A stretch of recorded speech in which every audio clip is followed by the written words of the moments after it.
BRS నేతలపై కాంగ్రెస్ నేత మెట్టు సాయి కుమార్ ఫైర్ అయ్యారు. మిస్ వరల్డ్ కంటెస్టెంట్స్ పై బీఆర్ఎస్ నేతలు తప్పుడు ప్రచారం చేస్తున్నారు. మిస్ ఇండియా కంటెస్టెంట్స్ వాళ్ళ కాళ్ళు కడుక్కుంటున్న వీడియోలను తప్పుగా ప్రచారం చేశారు. బీఆర్ఎస్ నేతలు మతిస్థితి లేనట్లుగా వ్యవహరిస్తున్నారు. కేటీఆర్ ఎర్రగడ్డలో చికిత్స చేయించుకోవాలి, కావాలంటే చికిత్సకు అవసరమైన ఆర్థిక సాయం కాంగ్రెస్ పార్టీ చేస్తుందన్నారు.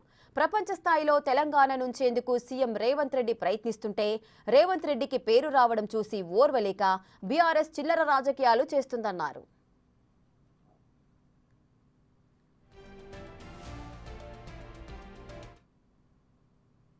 మీరు చూడొచ్చు, ఇందులో స్పష్టంగా వార పాదాలన్నీ వాళ్ళు కడుక్కుంటున్నారు. దానికి కూడా ఇంకా చిల్లర మల్లరగా ఆ సోషల్ మీడియాలో అట్లా ప్రచారం చేస్తుంటే మతి మీది పోయిందా లేకుంటే మీ కింద పనిచేసిన సిబ్బంది పోయిందా అనేది మాకు తెలియట్లేదు.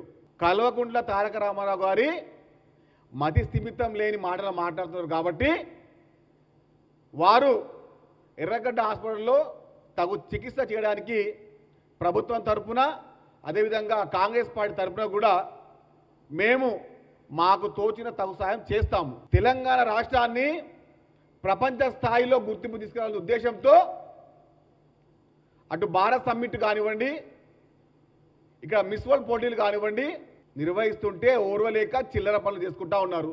అసలు మీరు మనుషులేనా? అంటే ఏంది, రేవంత్ రెడ్డి గారికి పేరు రావద్దు, కాంగ్రెస్ పార్టీకి పేరు రావద్దు. అది వస్తే తెలంగాణ రాష్ట్రంలో ఇంతకు మునుపు మీరు చేసినటువంటి పిచ్చి పనులు అక్రమ పనులన్నీ బయటపడతాయని చెప్పి ఉద్దేశంతో పొద్దున్న లోవంగానే చిల్లర పనులు చేస్తున్నటువంటి కేటీఆర్ వారి బృందాన్ని చెప్తున్నాము, ఇంకా మానుకోండి.